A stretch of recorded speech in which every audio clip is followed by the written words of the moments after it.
नमस्कार। आज हम प्राचीन इतिहास का बहुत ही महत्वपूर्ण टॉपिक मोहनजोदड़ो नगर के बारे में पढ़ेंगे, जिसके बारे में हर परीक्षा में पूछता है। जो प्राचीन इतिहास के स्रोत हैं, स्रोत के बारे में हमेशा पूछता है। और मोहनजोदड़ो जो है वो बहुत ही महत्वपूर्ण स्थल है। आइए देखते हैं इसके बारे में।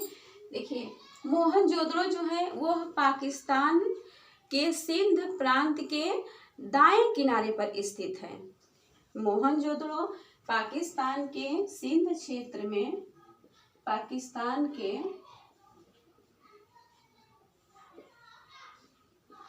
सिंध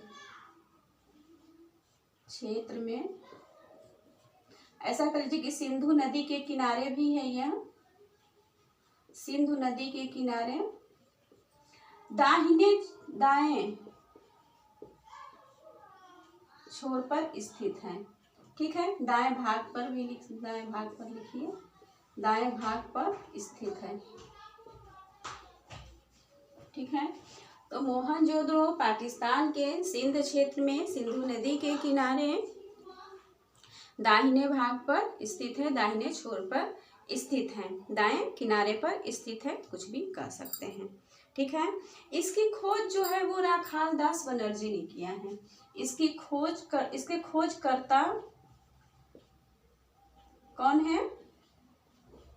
राखाल दास बनर्जी।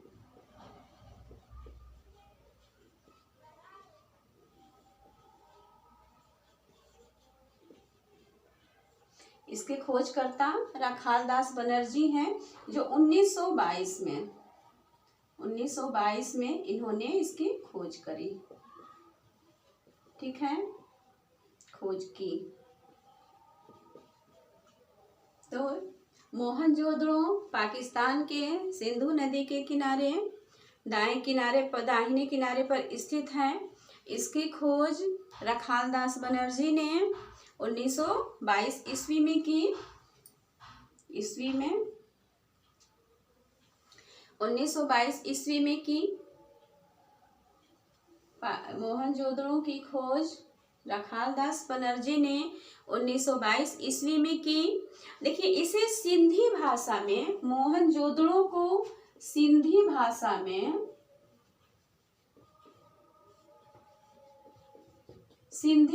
में मृतकों का टीला कहा जाता है। मृतकों का टीला। ठीक है, मृतकों का टीला कहा जाता है।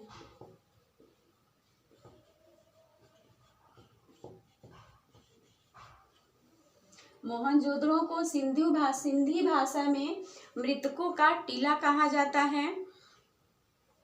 देखिए, इसमें एक एक पॉइंट जो है वो बहुत ही महत्वपूर्ण है, इंपॉर्टेंट है। इसको याद करते चलिएगा। चलिए एक बार फिर से रिवाइज कर लेते हैं। मोहनजोदड़ो पाकिस्तान के सिंधु नदी के, देखिए सिंधु नदी कैसे याद करेंगे? मोहनजोदड़ो, मुंह है यहाँ पे, सी है तो मोसी। ठीक है, मोसी या फिर मौसी कर लीजिए। तो मोहनजोदड़ो सिंधु नदी के किनारे। खोजकर्ता कौन है? मोरा मौसी। ठीक है, तो राखाल दास बनर्जी इनके खोजकर्ता हो गए सन 1922 ईस्वी में। सिंधी भाषा में इसे मृतकों का टीला कहा जाता है। किस भाषा में कहा जाता है? तो सिंधी भाषा में इसे मृतकों का टीला कहा जाता है। 1922 में इसकी खोज हुई थी। खोजकर्ता थे राखाल दास बनर्जी, और इसको सिंधी भाषा में मृतकों का टीला कहा जाता है। पाकिस्तान के सिंधु क्षेत्र में सिंधु नदी के किनारे, सिंधु नदी के दाएं किनारे पर स्थित है यह। ठीक है, सिंधु नदी के दाएं किनारे पर स्थित है। हड़प्पा को देखा जाए तो हड़प्पा जो थी वो बाएं किनारे पर स्थित थी। हड़प्पा नगर क्षेत्र वो बाएं किनारे पर था, लेकिन मोहनजोदड़ो क्या है? दाएं भाग पर स्थित है, दाएं किनारे स्थित है। इसके खोजकर्ता मोरा राखाल दास बनर्जी, और किस नदी के किनारे है? मोसी, सिंधु नदी के किनारे स्थित है। ये बहुत बहुत बहुत ही इम्पोर्टेंट है। ठीक है, चलिए आगे बढ़ते हैं। इसके किला के बारे में देखा जाए तो इसकी किला मुख्य रूप से स्नानागार, अन्नागार, स्नानागार, अन्नागार, पुरोहित भवन,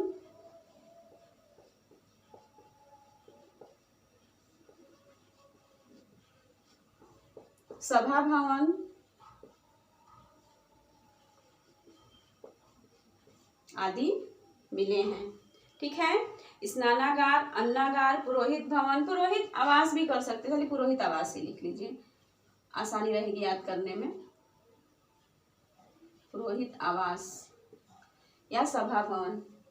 ठीक है, स्नानागार, अन्नागार, पुरोहित आवास, सभा भवन। एक बार फिर पढ़िए, स्नानागार, अन्नागार, पुरोहित आवास, सभा भवन। इसके खोजकर्ता कौन है? तो रखालदास बनर्जी। किस सन में हुई? तो 1922 ईस्वी में। किस भाषा में इसे मृतकों का टीला कहा जाता है? तो सिंधी भाषा में कहा जाता है।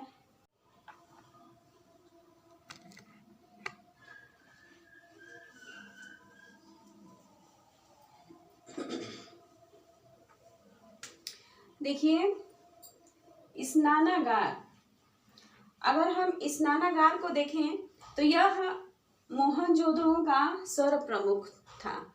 स्नानागार मोहनजोदड़ो का में सर्व प्रमुख स्थल था। इसकी लंबाई, विस्तार क्षेत्र अगर इसकी पर देखा जाए, विस्तार क्षेत्र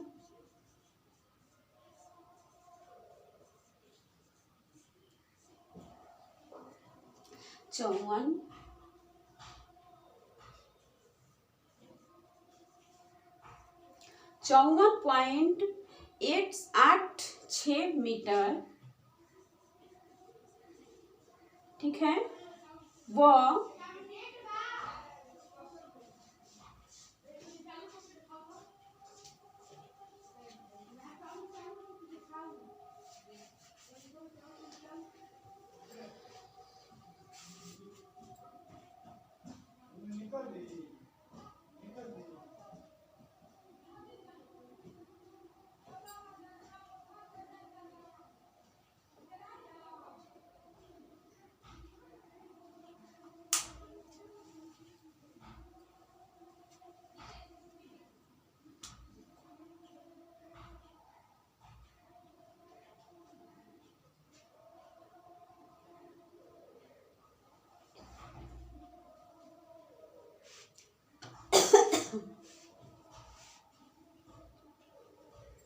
देखिए, स्नानागार को अगर देखा जाए तो स्नानागार जो है वो मोहनजोदड़ो का सर्व प्रमुख स्थल था। ठीक है, सर्व प्रमुख स्थल कौन सा था? तो स्नानागार था। ये भी परीक्षा में बहुत पूछता है। इसके विस्तार क्षेत्र पे अगर हम जाएंगे, इसका विस्तार क्षेत्र अगर हम देखेंगे तो 54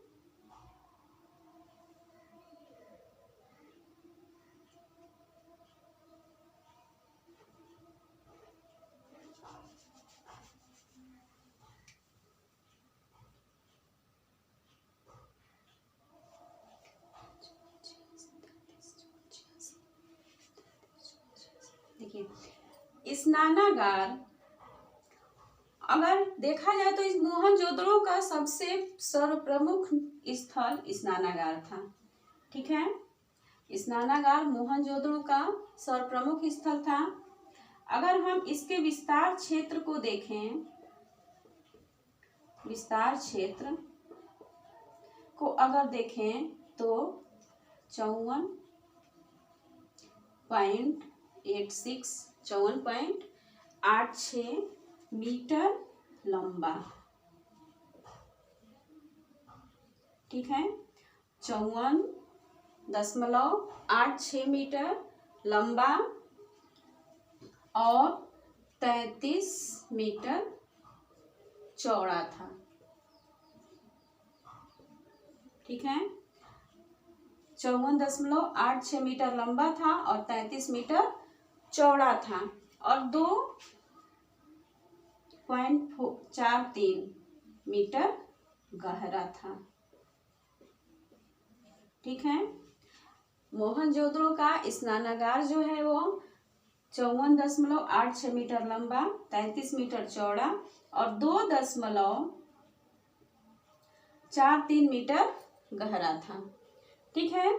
इसके अंदर एक तालाब हुआ करता था, स्नानागार मतलब स्नान करने का जगह था।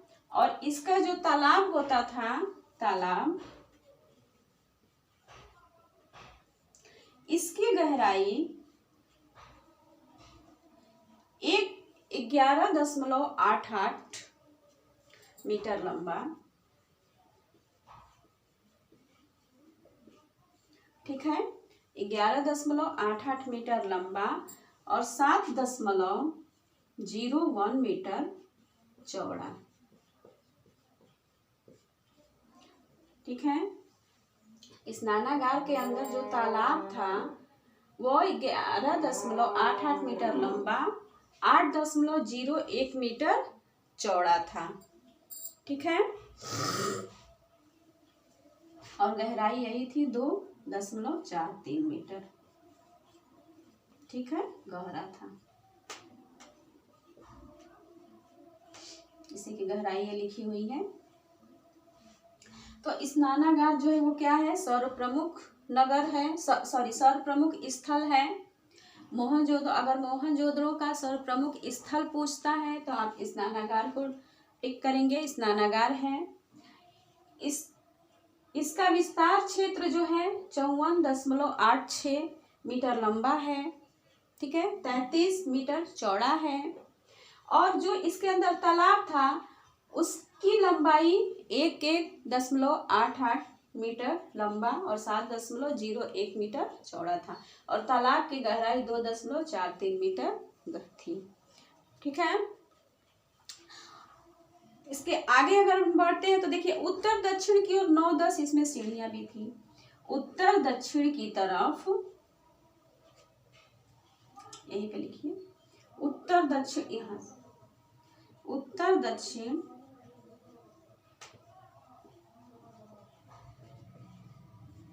की तरफ 9-10 सीढ़ियां थी।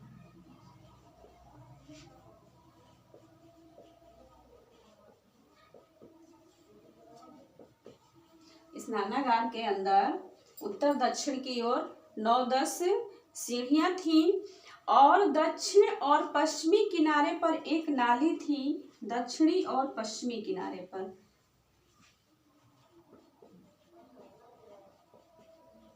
दक्षिणी और पश्चिमी किनारे पर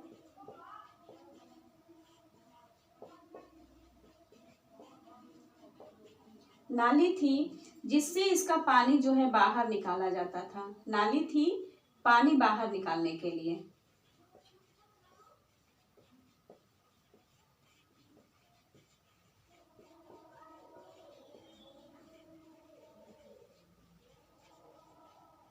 ठीक है।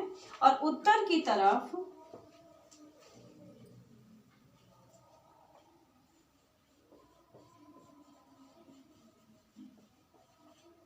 कुआं था जहां से पानी भरा जाता था, पानी भरने के लिए। पानी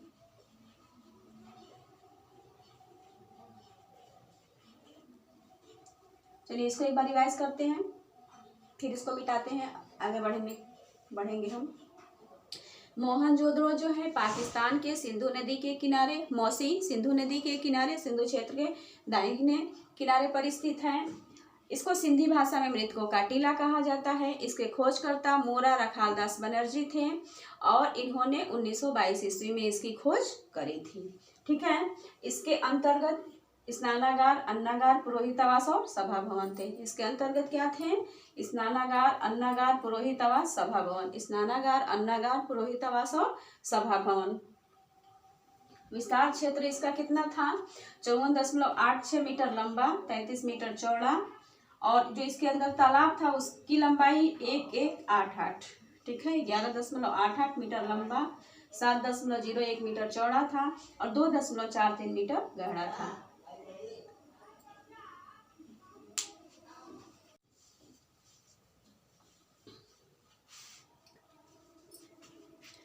दक्षिण पश्चिम में नाली थी पानी बाहर निकालने के लिए उत्तर की तरफ कुआं था पानी भरने के लिए, और उत्तर दक्षिण की तरफ 9 और 10 सीढ़ियाँ थी। और इस तालाब की दीवार की जो जुड़ाई होती थी वो जिप्सम से होती थी। जुड़ाई किससे होती थी? जिप्सम से होती थी। ठीक है, तालाब के दीवार की जो जुड़ाई थी वो जिप्सम से होती थी। और इस तालाब के पीछे नहीं, 3 ओर से कमरे होते थे, बरामदे होते थे, और उसके पीछे कमरे होते थे। तालाब के 3 ओर से जो क्या होता था, बरामदे होते थे। तालाब के 3 ओर बरामदे होते थे और उसके पीछे कमरे होते थे। उसमें 7 या 8 स्नान कक्ष होते थे, जिसमें संभवतः स्त्रियां स्नान करती थीं। कितने स्नान कक्ष होते थे? तो 7-8 स्नान कक्ष होते थे जिसमें स्त्रियां स्नान करती थीं, और उसकी दीवार की जो जुड़ाई थी वो जिप्सम से होती थी। आइए हम अब आगे बढ़ते हैं।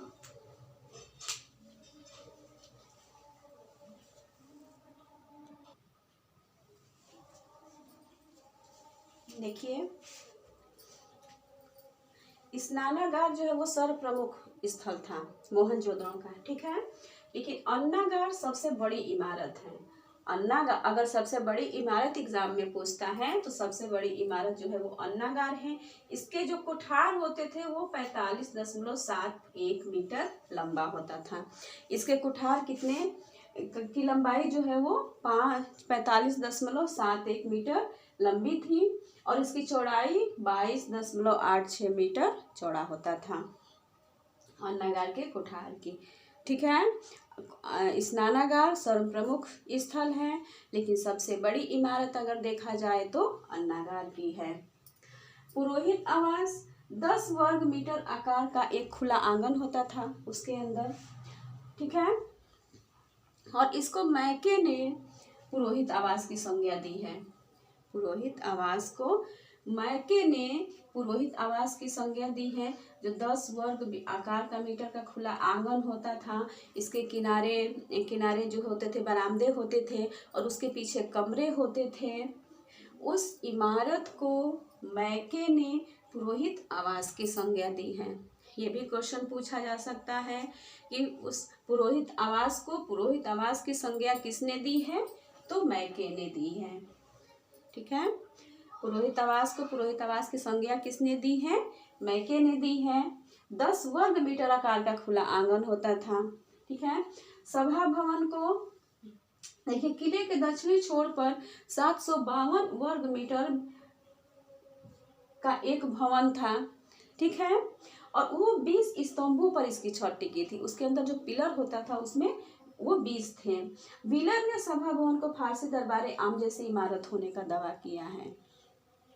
व्हीलर ने सभा भवन को फारसी दरबार आम जैसी इमारत होने का दावा किया है। पुरोहित आवास को मैके ने पुरोहित आवास की संज्ञा दी है, और व्हीलर ने सभा भवन को दरबारी आम जैसी इमारत होने का दावा किया है। ठीक है, ये है मोहनजोदड़ो के महत्वपूर्ण स्थल। अब इसकी खुदाई से हमें क्या क्या मिला है हम उसके बारे में भी पढ़ेंगे। ठीक है, इसके नगर नियोजन के बारे में अगर देखा जाता है तो नगर नियोजन जो है वो मोहनजोदड़ो का सिंधु सभ्यता का बहुत ही शानदार उदाहरण है। ठीक है, इसके अंदर जो सड़कें होती थी वो एक दूसरे को समकोण पर काटती थी। नगर नियोजन जो था इसका,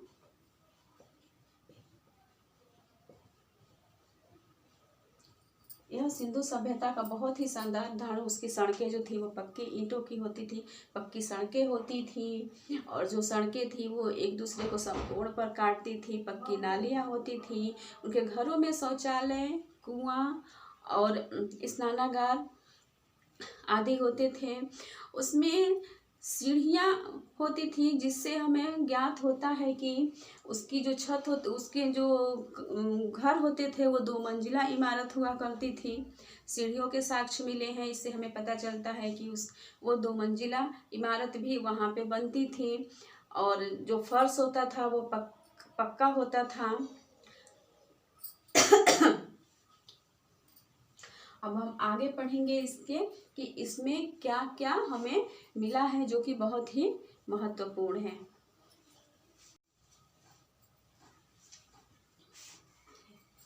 देखिए 19 सेंटीमीटर ऊंची पुरोहित की मूर्ति मिली है। कितनी? 19 सेंटीमीटर ऊंची पुरोहित की मूर्ति मिली है। सेल खड़ी द्वारा बना हुआ एक कुत्ता मिला है। सेल खड़ी के द्वारा बना हुआ एक कुत्ता मिला है मोहनजोदड़ो से। नर्तकी की मुद्रा मिली है कांस की। देखिए कांस में सर्व प्रमुख नर्तकी की मूर्ति मिली है जो 12 सेंटीमीटर ऊंची है। कितने सेंटीमीटर ऊंची है? तो 12 सेंटीमीटर। 12 सेंटीमीटर ऊंची मूर्ति मिली है जो पूरी तरह से नग्न अवस्था में है और हाथों में चूड़ियां पहने हुए हैं। यह कांस की नर्तकी की मूर्ति है सर्व प्रमुख। और मृण मूर्तियों में सर्व प्रमुख मातृ देवी की मूर्ति मिली है। यह नीचे से तो एक स्कर्ट पहने हुए हैं परंतु ऊपर जो है वो पूरी तरह से नग्न है। और मात्र कांस मूर्तियों में सर्व प्रमुख नर्तकी की मूर्ति मिली है और मृण मूर्तियों में सर्व प्रमुख मातृ देवी की मूर्ति मिली है। यह स्कर्ट पहने हुए हैं और नीचे जो है ऊपर नीचे स्कर्ट पहने हुए हैं और ऊपर जो है यह पूरी तरह से नग्न है। गले में हार पहने हुए हैं, सिर पर शिरोभूषा धारण किए हुए हैं। ठीक है। उसके बाद 2 बच्चों की मृण मूर्ति मिली है जो घुटनों के बल चल रहे हैं। घुटनों के बल चलते हुए 2 बच्चों की मृण मूर्ति मिली है और यह आभूषण पहने हुए हैं। एक मृण मूर्ति बंदर की मिली है। तांबे की कुत्ते की आकृति मिली है। देखिए कुत्ते की आकृति सेलखड़ी की भी मिली है और तांबे की भी मिली है। मोहनजोदड़ो से कुल 5 मेसोपोटामियाई मूल के बेलनाकार मुद्रा की आकृति मिली है। ठीक है। जिसमें एक मुद्रा पर 7 औरतों के चित्र मिले हैं। एक मुद्रा पर 7 औरतों के चित्र मिले हैं और एक मुद्रा पर नौका की आकृति मिली है। बसुला मिला है जिसमें हत्था बना हुआ है। अर्धमानव तथा अर्धबाघ की मुद्रा का चित्र भी मिला है मोहनजोदड़ो से। ठीक है। पशुपति की एक मुद्रा मिली है। पशुपति की मुद्रा देखा जाए तो एक मुद्रा पर योग मुद्रा में बैठा हुआ पुरुष का चित्रण मिला है जिसके सिर पर 3 सिंह हैं और हाथी, बाघ, भैंसा तथा गेंडा, ठीक है, घेरे हुए हैं और नीचे 2 हिरन हैं। और इस मुद्रा पशुपति की जो मुद्रा है उसको मार्शल ने प्राग शिव की उपाधि दी है। उस मुद्रा को किसने प्राग शिव कहा है? तो मार्शल ने कहा है। किसको कहा है? तो पशुपति की मुद्रा को, जो एक मुद्रा पर योग मुद्रा में बैठे हैं। ठीक है। मुद्रा पर यह आकृति मिली है जो योग मुद्रा में बैठा हुआ एक पुरुष है। इसके ऊपर 3 सिंह है। हाथी, बाघ, भैंसा और गैंडा इसके ओर से घेरे हुए हैं चारों तरफ से और 2 पुरुष सामने हाथ जोड़कर खड़े हैं। ठीक है। चांदी के बर्तन में कपड़े के अवशेष मिले हैं। चांदी के बर्तन में कपड़े के अवशेष मिले हैं और तांबे के उपकरण पर सूती धागा लपेटा हुआ ऐसा चित्र मिला है मोहनजोदड़ो से। पिन मिला है जो तांबे का और हाथी दांत का बना हुआ है। तांबे और हाथी दांत का बना हुआ एक पिन मिला है। एक चांदी का थाल भी मिला है मोहनजोदड़ो से। आइए एक बार फिर से रिवाइज कर लेते हैं। तो मोहनजोदड़ो से क्या मिला है? 19 सेंटीमीटर ऊंची पुरोहित की मूर्ति मिली है सेलखड़ी का, और तांबे का एक कुत्ता मिला है। नर्तकी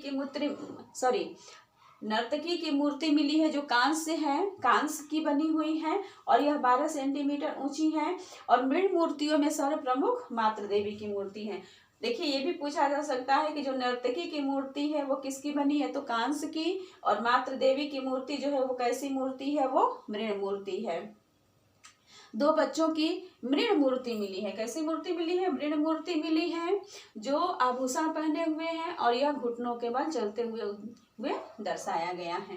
तांबे के कुत्ता की आकृति मिली है और मोहनजोदड़ो से 5 मेसोपोटामियाई मुद्रा मिला है, जिसके एक मुद्रा पर 7 औरतों का चित्र मिला है, एक मुद्रा पर नौका का चित्र मिला है और बसुला मिला है जिसमें हत्था बना हुआ है। अर्धमानव तथा अर्धबाघ की मुद्रा का चित्र भी मिला है। पशुपति की एक मूर्ति मिली है जिसको मार्शल ने प्रागशिव की उपाधि दी, यानी कि प्रागशिव कहा है मार्शल ने। वो कैसी मूर्ति है? तो एक मुद्रा पर योग की मुद्रा में बैठा हुआ एक पुरुष है जिसके 3 सींग हैं, इसके चारों ओर बाघ, भैंसा तथा गैंडा उसको घेरे हुए हैं और 2 हिरण हैं नीचे और 2 पुरुष जो हैं वो हाथ जोड़कर खड़े हैं। ठीक है।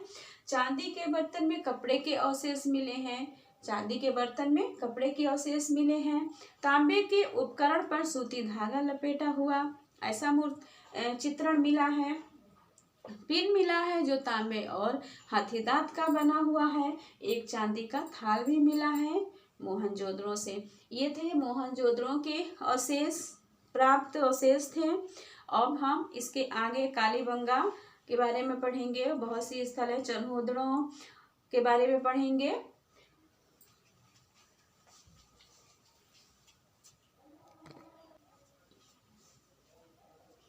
आइए हम कालीबंगा के बारे में भी देख लेते हैं। देखिए कालीबंगा जो है वो राजस्थान के गंगानगर जिले में राजस्थान के गंगानगर जिले में घग्गर नदी के किनारे स्थित है। कालीबंगा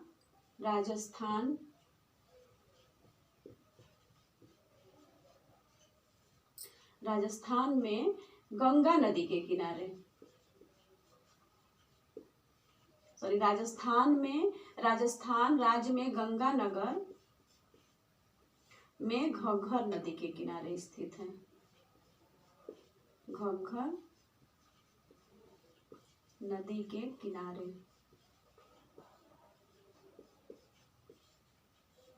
ठीक है।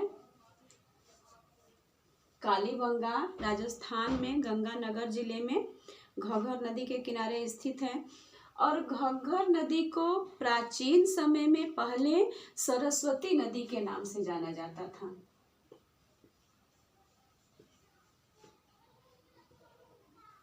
घग्गर नदी को प्राचीन समय में सरस्वती नदी के नाम से भी जाना जाता था। देखिए ये प्रश्न बहुत ही पूछता है कि सरस्वती नदी को प्राचीन समय में किस नाम से जाना जाता था? तो घग्गर नदी के नाम से जाना जाता था सरस्वती को। कालीबंगा जो है वह एकमात्र ऐसा नगर है जहाँ पर सिंधु सभ्यता और प्राक सभ्यता दोनों के साक्ष्य मिले हैं। ठीक है।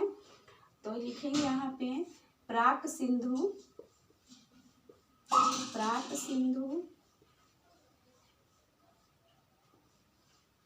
और परिपक्व सिंधु।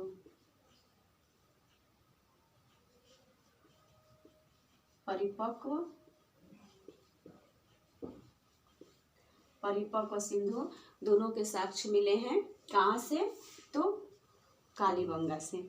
ठीक है। प्राक से अगर कालीबंगा का अर्थ देखा जाए तो कालीबंगा का अर्थ होता है काले रंग की चूड़ियां। इधर लिख लेते हैं अर्थ। कालीबंगा का अर्थ क्या होता है? काले रंग की चूड़ियां।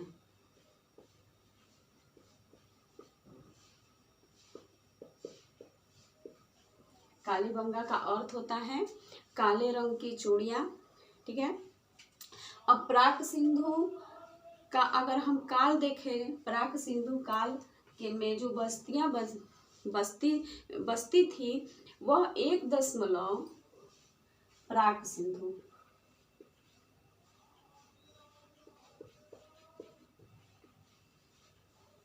प्राक सिंधु में जो बस्ती थी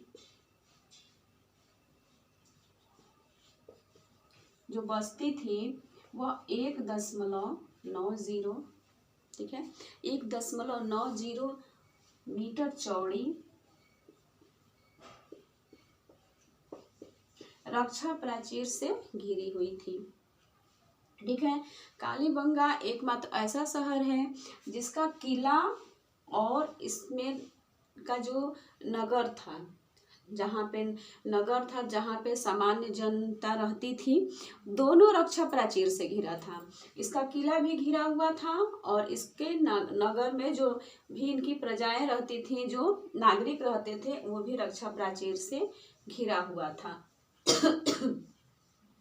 वहाँ पर सेफ्टी जो है वो बहुत ही मायने रखती थी। कहाँ पर? तो कालीबंगा में। ठीक है, आइए एक बार और रिवाइज कर लेते हैं। कालीबंगा जो है राजस्थान में गंगानगर जिले में घग्गर नदी के किनारे स्थित है और घग्गर नदी को प्राचीन समय में सरस्वती नदी के नाम से जाना जाता था। ठीक है। कालीबंगा का अर्थ होता है काले रंग की चूड़ियाँ। कालीबंगा का अर्थ होता है काले रंग की चूड़ियाँ। ठीक है। यहाँ पर प्राक सिंधु और परिपक्व सिंधु, ठीक है, दोनों के साक्ष्य मिले हैं। अगर यहाँ प्राक का लिखा है, सॉरी, अगर प्राक सिंधु में अगर देखा जाए तो वहाँ की जो बस्ती थी वो 1.90 मीटर चौड़ी हुआ करती थी। ठीक है। और हड़प्पा सभ्यता में यह एक विशिष्ट स्थान रखता है कि यहाँ से सबसे महत्वपूर्ण चीज जुते हुए खेत के साक्ष्य मिले हैं। कहाँ मिले हैं? जुते हुए खेत के साक्ष्य मिले हैं। प्राक सिंधु से जुटे हुए खेत के साक्ष्य मिले हैं और यहीं से चने और सरसों के साक्ष्य, ठीक है, चने और सरसों के साक्ष्य भी मिले हैं। देखिए चना जो है वो काला चना जो इस समय मिल रहा है, काला चना जो है उसके साक्ष्य मिले हैं। तो प्राक सिंधु से जुते हुए खेत के साक्ष्य, सॉरी, कालीबंगा से जो प्राक सिंधु काल में चने के साक्ष्य, सरसों के साक्ष्य और जुते हुए खेत के साक्ष्य मिले हैं, जो हड़प्पा काल की सभ्यता की खुदाई में बहुत ही महत्वपूर्ण है। ठीक है, आइए एक बार फिर से देखते हैं कालीबंगा का क्या अर्थ होता है। तो काले रंग की चूड़े। देखिए बार बार बोलने से, रिवाइज करने से हमें और अच्छे से याद हो जाएगा। कालीबंगा जो है वो किस नदी के किनारे स्थित है? तो घग्गर नदी के किनारे स्थित है। घग्गर नदी को प्राचीन समय में सरस्वती नदी के नाम से भी जाना जाता था। किस जिले, ये भी पूछता है कि कालीबंगा जो है वो आधुनिक किस जिले में स्थित है? तो राजस्थान के गंगानगर जिले में स्थित है। ठीक है, राजस्थान के गंगानगर जिले में स्थित है। देखिए कालीबंगा से पक्की मिट्टी के खिलौने, ठीक है, पक्की मिट्टी के खिलौने,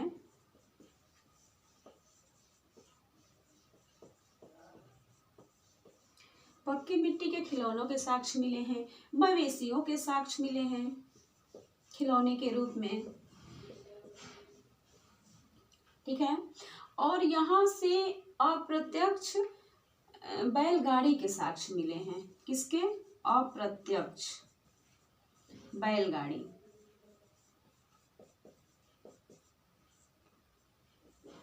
बैलगाड़ी के साक्ष्य मिले हैं कालीबंगा से। कालीबंगा से ही अप्रत्यक्ष बैलगाड़ी के साक्ष्य भी मिले हैं। यहाँ से जुते हुए खेत के साक्ष्य मिले हैं। यहाँ से चने और सरसों के साक्ष्य मिले हैं। पक्की मिट्टी के खिलौनों के साक्ष्य मिले हैं, मवेशियों, और अप्रत्यक्ष बैलगाड़ी का साक्ष्य मिला है। पहियों का भी साक्ष्य मिला है, पहियों, ठीक है, पहियों का साक्ष्य मिला है, अप्रत्यक्ष बैलगाड़ी का साक्ष्य मिला है, जुते हुए खेत के साक्ष्य मिले हैं और चने और सरसों के साक्ष्य भी मिले हैं। देखिए कालीबंगा के जो घर होते थे वो कच्ची मिट्टी के होते थे, वो कच्चे होते थे। कालीबंगा प्राक सिंधु में देखेंगे कि कालीबंगा में जो घर होते थे, घर वो कच्चे होते थे। देखिए हम हड़प्पा और मोहनजोदड़ो में हमने पढ़ा था कि वहाँ के जो घर थे वो पक्के होते थे, लेकिन यहाँ पर कच्चे मिट्टी के मजबूत घर होते थे। ठीक है, कच्ची मिट्टी के मजबूत घर। यहाँ के जो लोग थे वो कच्ची मिट्टी के मजबूत घरों में रहते थे। ठीक है, कच्ची मिट्टी के मजबूत घर के साक्ष्य कहाँ से मिले हैं? तो कालीबंगा से मिले हैं। जुते हुए खेत के साक्ष्य कहाँ से मिले हैं? तो कालीबंगा से मिले हैं। चने और सरसों के साक्ष्य सर्वप्रथम कहाँ से मिले हैं? तो कालीबंगा से मिले हैं। पक्की मिट्टी के खिलौने, मवेशियों और पहियों के साक्ष्य भी कालीबंगा से मिला हुआ है। और प्रत्यक्ष बैलगाड़ी का साक्ष्य कहाँ से मिला है? तो वो भी कालीबंगा से ही मिला है।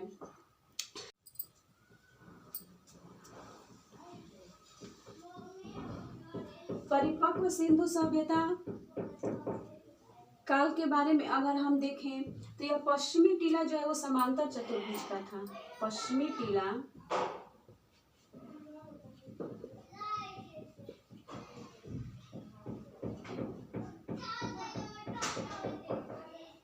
समांतर चतुर्भुज आकार का था।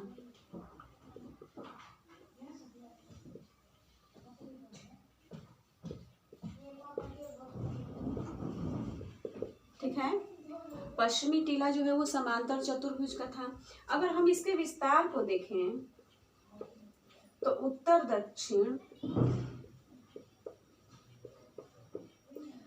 दक्षिण में 250 मीटर।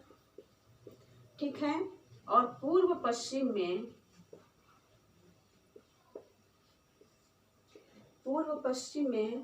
180 मीटर चौड़ा था। ठीक है, इसमें जो दुर्ग था, जो किला था, वो भी रक्षा प्राचीर से घिरा हुआ था।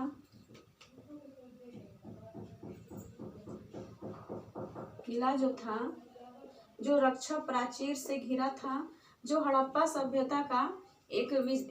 सभ्यता में विशेष है, प्राचीर से घिरा था।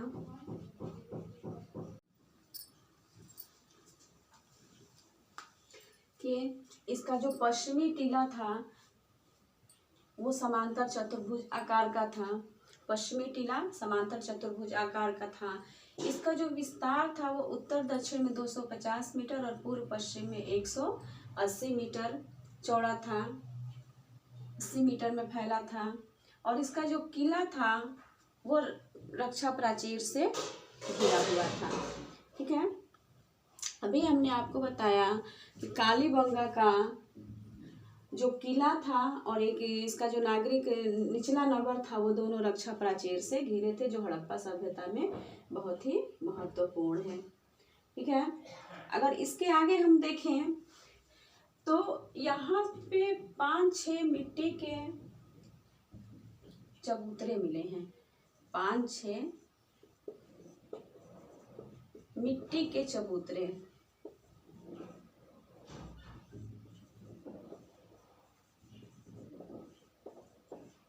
मिट्टी के चबूतरे मिले हैं और इन चबूतरों पर अग्नि वेदियां मिली हैं।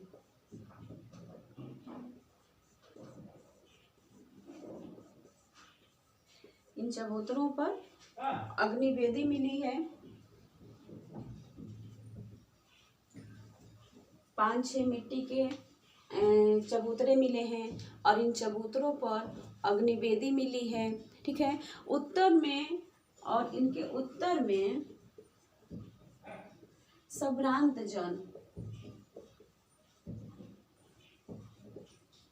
रहते थे। पश्चिमी टीला समांतर जो चतुर्भुज आकार का था, उत्तर दक्षिण 250 मीटर और पूर्व पश्चिम 180 मीटर में यह विस्तारित था। दक्षिणी भाग पर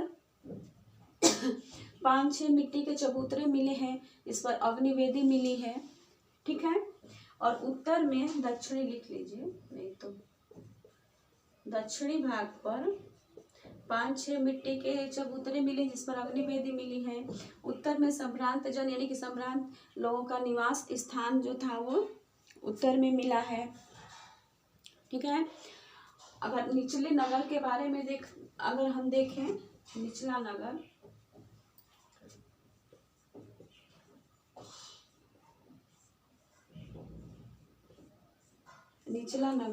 तो यह भी रक्षा प्राचीर से घिरा हुआ था।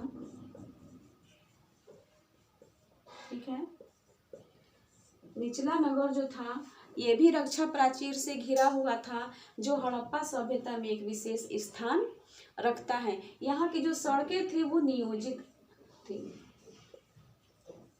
नियोजित ढंग से यहाँ के सड़कें बनी हुई थी।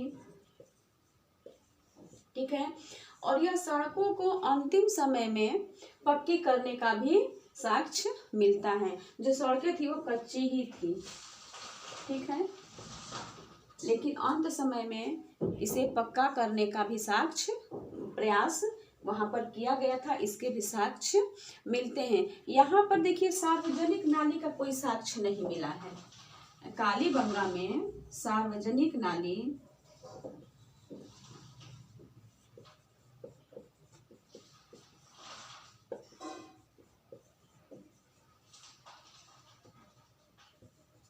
का साक्ष्य नहीं मिला है। ठीक है, यहाँ पर लकड़ी की नाली के साक्ष्य मिले हैं। कैसा साक्ष्य मिला है? लकड़ी की नाली का साक्ष्य।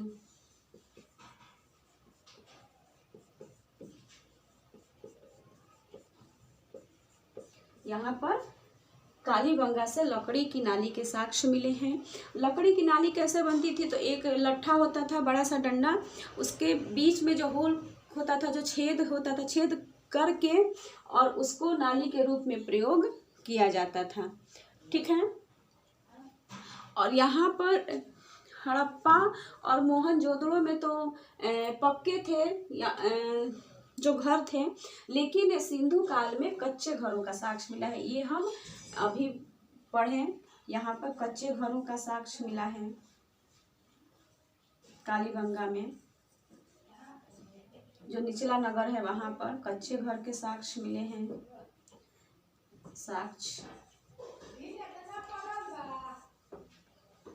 लेकिन हड़प्पा और मोहनजोदड़ो में हमने पढ़ा था कि वहां पर पक्के घर के साक्ष्य मिले हैं। ठीक है, यहाँ के जो घरों के दरवाजे थे वो एक पल्ले वाले थे। यहाँ के घर के दरवाजे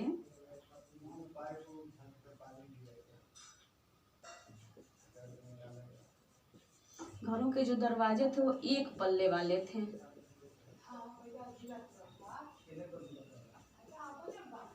एक पल्ले वाले दरवाजे के साक्ष्य कहाँ से मिले हैं? तो कालीबंगा से मिले हैं। फर्श पर अलंकृत करने का भी साक्ष्य मिला है। यहाँ से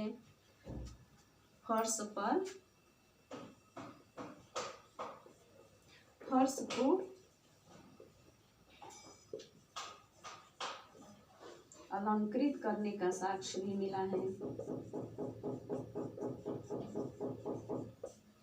कालीबंगा से फर्श को अलंकृत करने का भी साक्ष्य मिला है।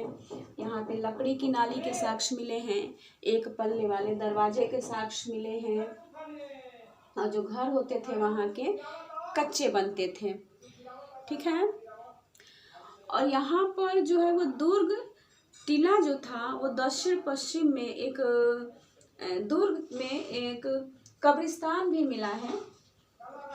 दक्षिण पश्चिम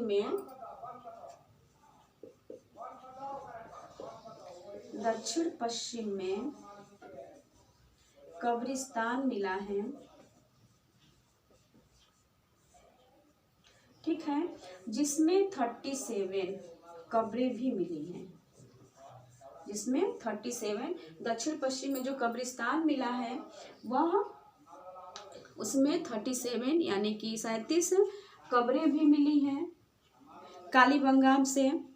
ठीक है, और बेलनाकार मुद्रा पर भी मिली है, जिस पर केवल सिंधु सभ्यता का अलंकरण किया गया है। यहाँ से बेलनाकार मुद्रा मिली है, बेलनाकार मुद्रा जिस पर सिंधु सभ्यता का अलंकरण है।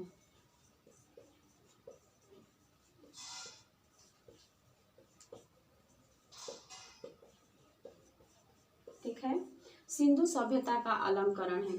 जो देखिए लोथल से भी एक मुद्रा मिली है जिस पर मेसोपोटामियाई सभ्यता का अलंकरण है, जिससे हमें ज्ञात होता है कि मेसोपोटामिया से उसका व्यापार होता था लोथल का।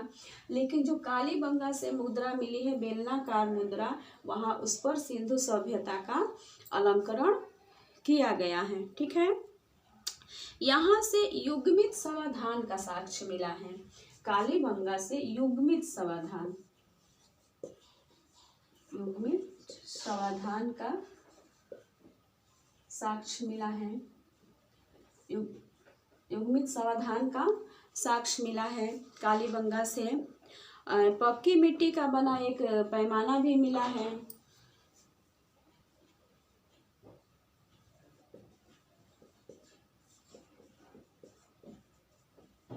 पक्की मिट्टी का पैमाना,